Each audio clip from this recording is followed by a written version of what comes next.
얼마 전 한 성도님과 이야기를 나누었는데 그 성도님이 처해 있는 상황이 너무도 힘들어서 어떤 말도 해드리지 못하고 집에 다시 돌아간 적이 있습니다. 그래도 교육자인데 무슨 말이라도 해드렸어야 했는데 아무 말도 못하였던 저 자신이 얼마나 부끄럽던지요. 혹시나 해서 말씀드리는데 그 성도가 난가하는 분이 계시다면 괜찮습니다. 이곳에 안 계십니다. 어찌되었건 그러던 중 얼마 전 제가 나누었던 새벽 설교 말씀 가운데 오늘 이 민수기 말씀이 생각이 났습니다. 바라기는 오늘 본문 말씀을 다시 한번 나눌 때 저를 포함하여 늘사랑의 모든 성도님들 가운데 인생의 길이 가로막힌 뒤에 힘들어하는 분이 계시다면 이 말씀 가운데 위로를 받고 힘을 받을 수 있기를 간절히 소망합니다. 아멘. 우리는 누구나 살아가면서 돌아가야만 하는 길을 만날 때가 있습니다. 분명히 가장 빠르고 합리적인 길이 있는데 그 길이 막혀버려서 어쩔 수 없이 돌아가야만 하는 상황들을 경험한다는 것입니다.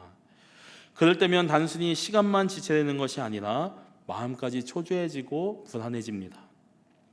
그런데 곰곰이 생각해 보면 인생의 여정도 그와 마찬가지인 것 같습니다.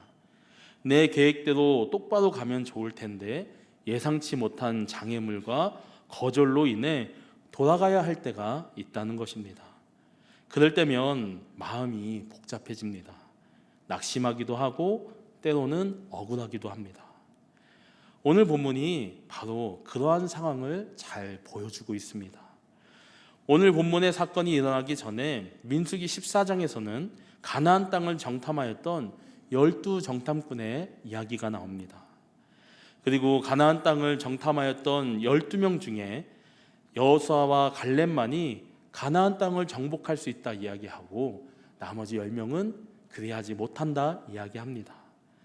그 말에 이스라엘 백성들은 자신들을 이끌어온 모세와 아론을 원망합니다. 이는 곧 하나님을 원망하는 것과 같은 것이었습니다. 그리고 그 결과 하나님은 이스라엘 백성이 40년간 광야를 방황할 것이라 말씀하십니다. 그리고 그 말씀이 현실이 되어서 이스라엘 백성들은 40년 광야의 생활을 하게 됩니다. 그리고 40년이 다 되어가던 어느 날 이스라엘 백성들은 에돔 땅 앞에 서게 됩니다. 그 에돔 땅은 가나안과 가까운 나라였습니다. 에돔을 곧장 지나가면 언약의 땅 가나안에 빠르게 도달할 수 있는 상황이었습니다. 드디어 40년 광야의 생활의 끝이 보인 듯 하였습니다.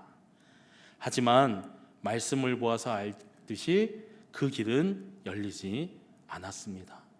오히려 다시 다른 길로 돌아가야만 하는 상황을 마주하게 됩니다.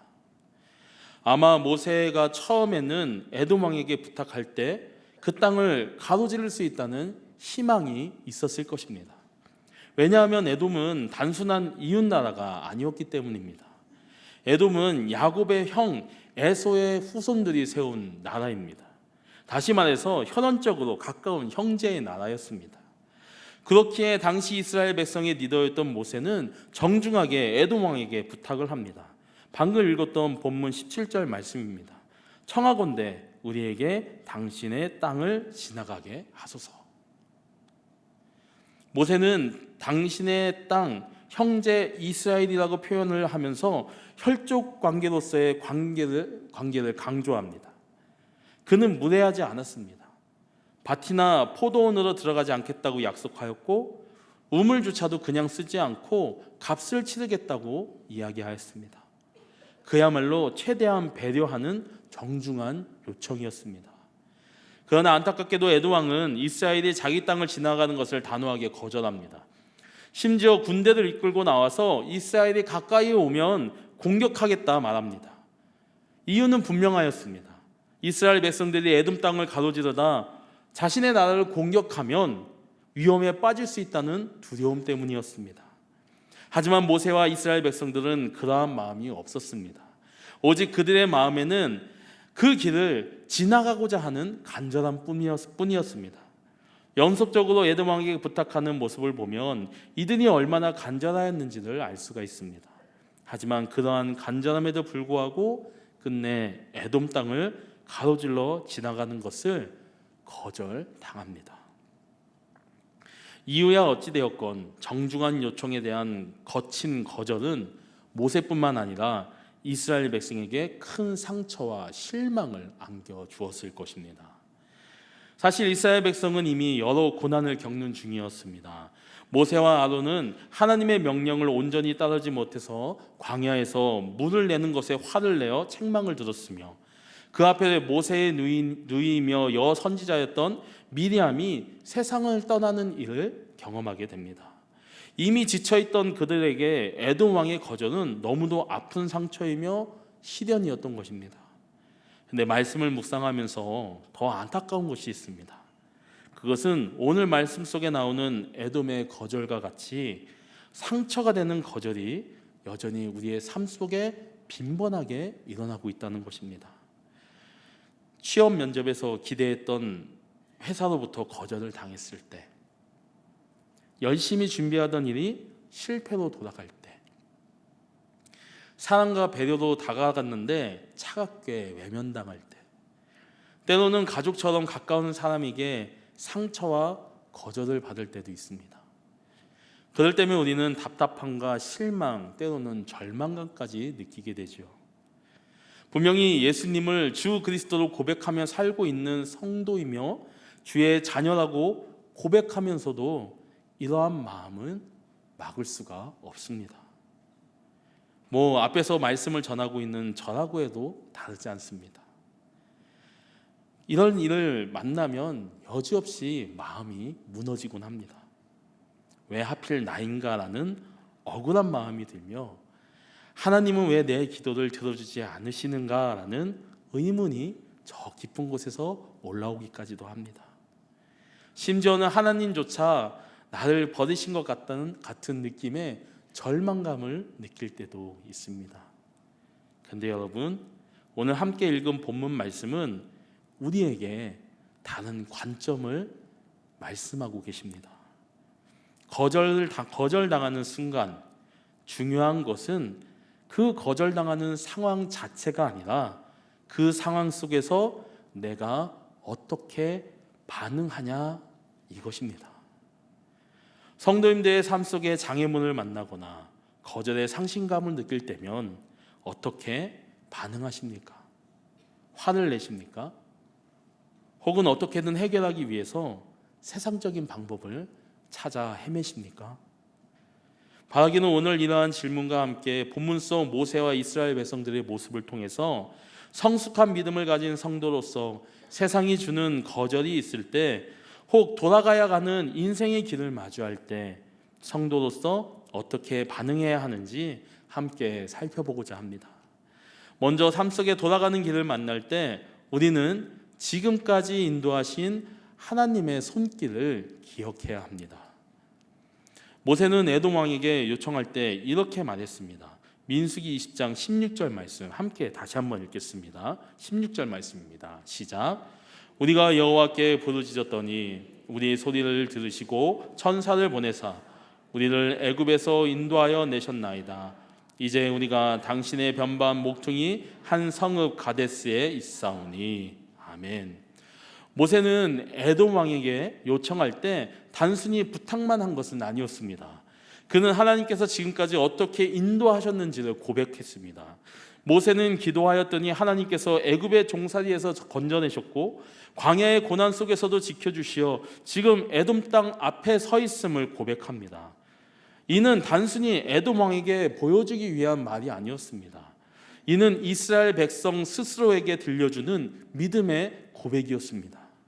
그는 과거의 고난, 하나님의 응답, 하나님의 인도하심을 떠올리며 지금의 장애물도 결국 하나님의 인도하심 안에 있다는 것을 고백하고 있는 것입니다. 우리가 어려움을 만날 때 보이는 두 가지 모습들이 있습니다. 첫째는 그 고난 속에서 주님을 더욱 간절히 붙잡는 것이고, 그리고 두 번째는 안타깝게도 어려움에 압도되어 믿음이 소용없다 느껴지며 주님 곁을 떠나는 것입니다. 그런데 여러분, 후자인 주님 곁을 떠나는 사람들의 공통점이 있습니다. 그것이 무엇인지 아십니까? 그것은 자신들이 주님을 떠나고 있으면서도 주님이 자신을 떠났다고 생각한다는 것입니다. 주님이 자신들의 삶에서 사라지셨다고 생각한다는 것입니다. 그런데 그것은 아닙니다. 착각입니다. 주님은 우리를 떠나시는 분이 아니십니다. 풍랑 속에서 무리를 걷다가 바다에 빠진 베드로를 건지신 예수님께서 그 다음에 행하신 행동이 무엇인지 기억하십니까? 마태복음 14장 31절과 32절 말씀인데요, 제가 읽어드릴게요. 예수께서 즉시 손을 내밀어 그를 붙잡으시며 이르시되 믿음이 작은 자여 왜 의심하였느냐 하시고 배에 함께 오름에 바람이 그치는지라. 아멘. 마지막 21절 말씀 함께 다시 한번 읽겠습니다. 시작. 배에 함께 오름에 바람이 그치는지라. 아멘. 예수님은 그 자리에서 떠나지 않으셨습니다. 배에 함께 오르셨습니다. 그제서야 바람이 그쳤습니다. 사랑하는 성도 여러분, 오늘 민수기 말씀 속에 모세의 고백은 마태복음 14장 21절과 같은 것을 말씀하고 계십니다. 하나님은 단 한 번도 우리를 홀로 내버려 둔 적이 없다고 말하는 것입니다. 우리가 돌아갈지라도 지금까지 함께 하신 그 주님께서 여전히 함께 하실 것이라고 말하는 것입니다. 그리고 우리가 약속의 땅까지 가는 방법은 오직 그 길을 잘 선택하는 것이 아닌 오직 주님과 함께하는 것이라고 고백하고 있는 것입니다. 물론 나의 간절함이 거절당했을 때 느껴지는 그 순간만을 바라보면 여전히 마음에는 풍랑이 일렁거립니다. 그러나 그 순간 주님의 손을 놓아버린다면 우리는 영영 잔잔해지지 않는 인생의 풍랑 속에서 살아가게 될 것입니다. 부탁드립니다. 혹 인생의 거절로 인하여서 아픔과 고난을 경험한 분이 계시다면, 혹 그것들로 인하여 주님을 잡고자 하는 손을 놓고자 하는 분이 계시다면, 지금까지 하나님께서 나의 삶을, 우리의 삶을 어떻게 이끌어 오셨는지를 기억하시길 부탁드립니다. 광야에서 만나와 물을 주셨던 하나님을 기억하시고, 애굽의 종살이에서 건져내셨던 하나님을 기억하시고, 낮에는 구름 기둥으로 밤에는 불 기둥으로 이끄셨던 그 하나님을 기억하시고, 그 아들까지 내어주신 그 하나님을 기억하시고, 우리를 위해 십자가를 지신 하나님 본체이신 그 아들 예수 그리스도를 기억하시길 부탁드립니다. 히브리서 12장 2절 말씀입니다. 믿음의 주요 또 온전케 하시는 이인 예수를 바라보자. 그는 그 앞에 있는 기쁨을 위하여 십자가를 참으사 부끄러움을 개의치 아니하시더니 하나님 보좌 우편에 앉으셨느니라. 아멘. 하나님의 아들이신 예수님께서 우리를 위해 십자가의 고통과 부끄러움을 이겨내셨습니다. 그렇게 우리를 사랑하시고 구원하기 원하시는 그분이 무엇보다 소중한 생명으로 값을 치르시고 얻어내신 그 사랑하는 여러분들을 그냥 두시겠습니까? 저는 절대 우리를 그냥 두지 않는다고 생각합니다.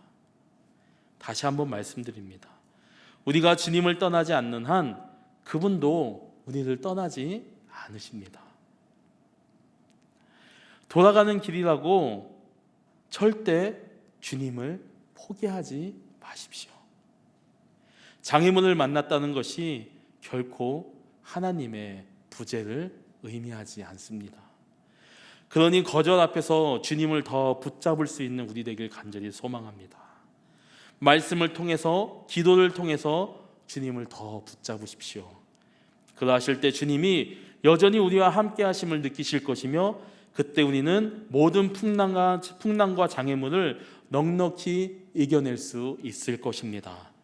이를 기억하시고 인생의 거절 앞에서 지금까지 보여주신 주님의 은혜를 기억하시어 돌아가는 길에도 주님을 다시 붙잡을 수 있는, 그리고 나아가 그 길에서 부어주실 은혜를 기대하는 저와 늘사랑의 모든 성도님들 되시길 간절히 소망합니다. 아멘. 다음으로 삶 속에 돌아가는 길을 만날 때 우리는 그 상황을 감정이 아닌 인내로 마주해야 합니다.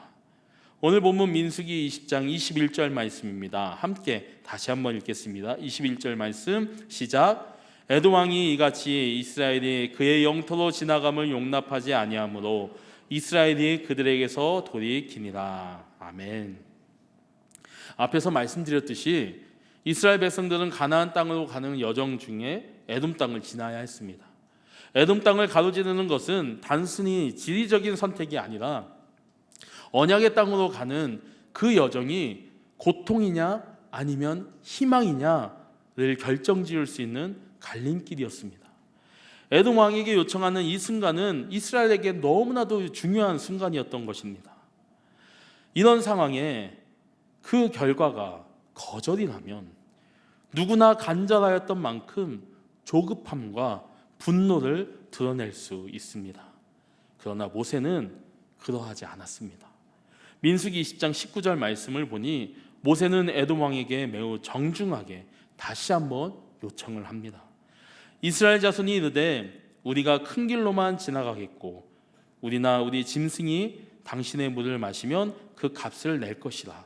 우리가 도보로 지나갈 뿐인즉 아무 일도 없으리이다 하나. 모세는 전쟁이나 힘의 논리가 아닌 평화와 배려의 마음으로 접근하였습니다. 하지만 그럼에도 불구하고 에돔 왕은 이 간절하고 정중한 요청을 다시 한번 거절합니다. 거절해서 끝나는 것이 아니라 군대를 이끌고 나와서 이스라엘이 가까이 오는 것을 막겠다고 선언합니다.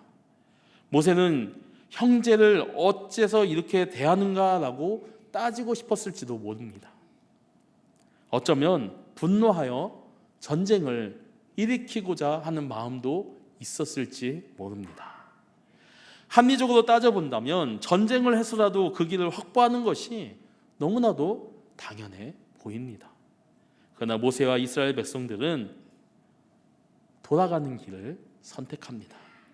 민수기 20장 21절 말미를 다시 읽어드립니다. 이스라엘이 그들 앞에서 돌이키니라. 이스라엘이 그들 앞에서 돌이키니라. 이 구절은 매우 짧지만 깊은 순종과 믿음의 인내의 무게를 담고 있습니다. 그들은 억울함을 억지로 풀려 하지 않고 하나님의 인도하시는 길을 택한 것입니다. 사랑하는 성도 여러분, 우리의 삶에도 이 같은 거절의 순간은 찾아옵니다.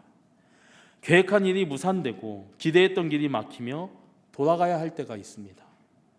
그럴 때 우리는 흔히 감정적으로 대응하거나 억지로 문제를 해결하려는 유혹에 빠지곤 합니다.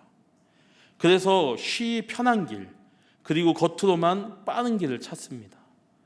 그리고 그 길을 믿음의 이름으로 쟁취하겠다 선언합니다.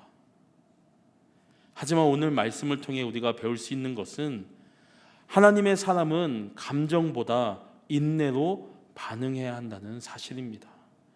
상대를 존중하고 갈등보다는 평화를 택하며 하나님의 인도하심에 순종하는 길을 선택하는 것입니다.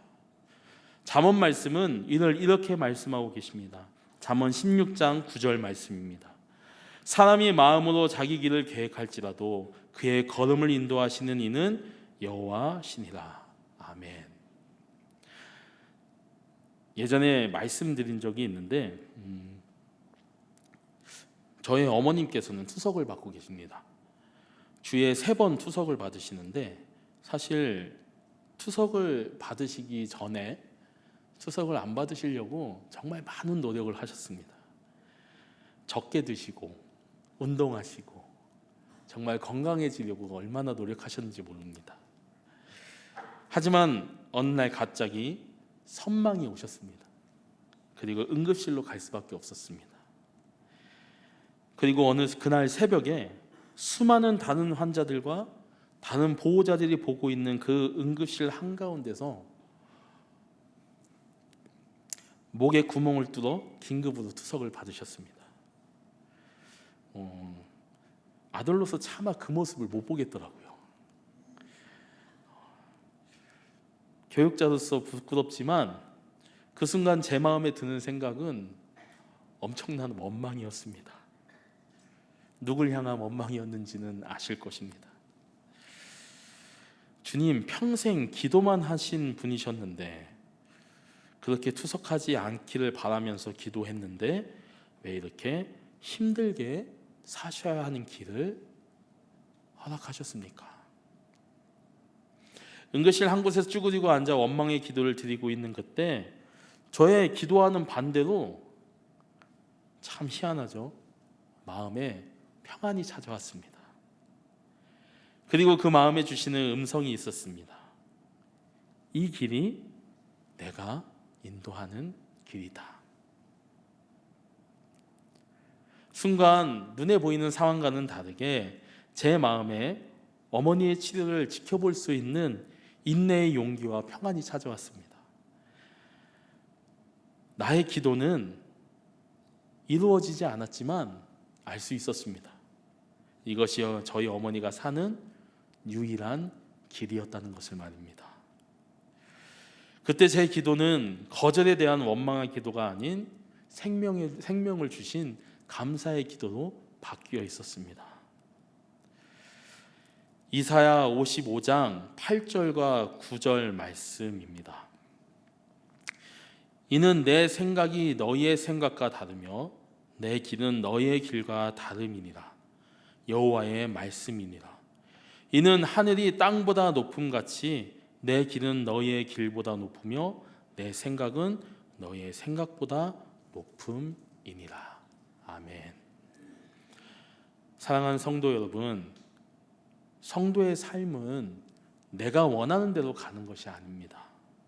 성도의 삶은 나의 뜻이 아닌 하나님의 뜻에 순종하는 것입니다. 내가 가고자 하는 길이 아니라도 때로는 돌아가는 것이, 또는 참는 것이, 또는 내려놓는 것이 하나님의 길일 수 있습니다. 그 길이 비록 늦고 불편하게 느껴질지라도 하나님께서 함께 하신다면 그것이 가장 안전한 길임을 믿음으로 고백합니다. 저는 무조건 포기하라고 말씀드리는 것이 아닙니다. 더 좋은 길을 선택하라고 말씀드리는 것입니다. 그리고 하나님이 함께 하시는 그 길이 어떤 길보다 좋은 길이라고 말씀드리는 것입니다. 그것이 돌아가는 길이라고 하여도 말입니다. 이를 기억하시어서 우리 모두가 모세처럼 감정보다 믿음으로, 억울함보다는 순종으로 삶의 거절 속에서 하나님의 뜻을 쫓는 성숙한 성도가 될 수 있기를 간절히 소망합니다. 아멘. 말씀을 마무리하겠습니다.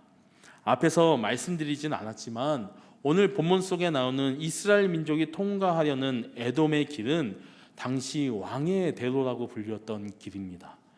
이 길은 애굽에서 시작해 에돔을 지나 북쪽으로 이어지는 주요 도로로서 수많은 고대 제국들이 이용하던 대표적인 무역로였습니다. 이스라엘 백성들에게는 이 길을 이용하면 험한 사막 지역을 피해갈 수 있고 식수와 식량을 공급받을 수 있으며 약속의 땅 가나안으로 가장 빠르게 가는 길을 탈 수가 있었습니다. 그래서 에돔과 전쟁을 해서라도 이 길을 통과하는 것이 보기에 가장 합리적인 선택이었습니다. 그러나 모세와 이스라엘 백성들은 왕의 길이 아니라 돌아가는 하나님의 길을 선택하였습니다. 그 하나님의 길은 세상의 눈에는 마치 손해 같고 실패 같아 보이는 길처럼 보였습니다. 그러나 그 길에서 이스라엘 백성들은 하나님의 더 큰 인도하심을 배울 수가 있었습니다. 사랑하는 성도 여러분, 우리의 주인이신 예수님도 이러한 길을 선택하셨습니다. 우리의 구원을 위해 십자가의 고난이 아닌 모든 것을 다시 시작하는 더 쉬운 길이 있었음에도 불구하고 예수님은 분노나 원망 없이 묵묵히 하나님이 인도하시는 그 십자가의 길을 따라가셨습니다. 세상의 눈으로 보면 그 길은 손해처럼 보이고 실패처럼 느껴질 수 있습니다. 그러나 그 길 끝에서 하나님의 능력, 곧 부활의 영광이 나타났습니다.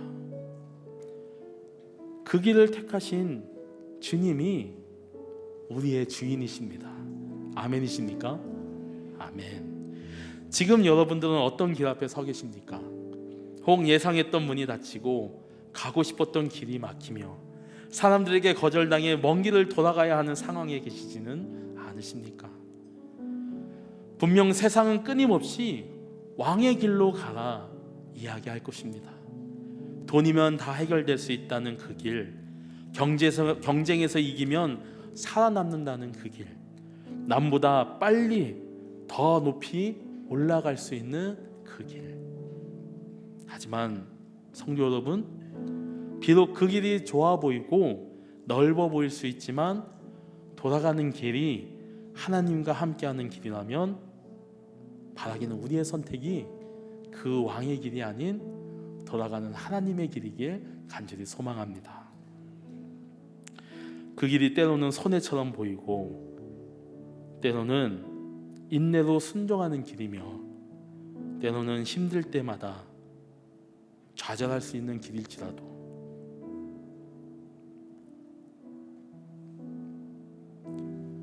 하나님이 함께 하신다면 우리는 그 길을 걸을 수 있습니다. 그리고 그 길 끝에서 우리는 반드시 고백하게 될 것입니다. 돌아가는 길인 줄 알았더니 사실은 하나님의 가장 좋은 길이었어. 그렇게 하나님의 길을 걸으며 그 길에서 동행하시는 하나님을 깊이 고백하시고 하나님이 정하신 때에 약속하신 놀라운 축복들을 모두 경험하시는 저와 늘사랑의 모든 성도님들 되시길 간절히 소망합니다.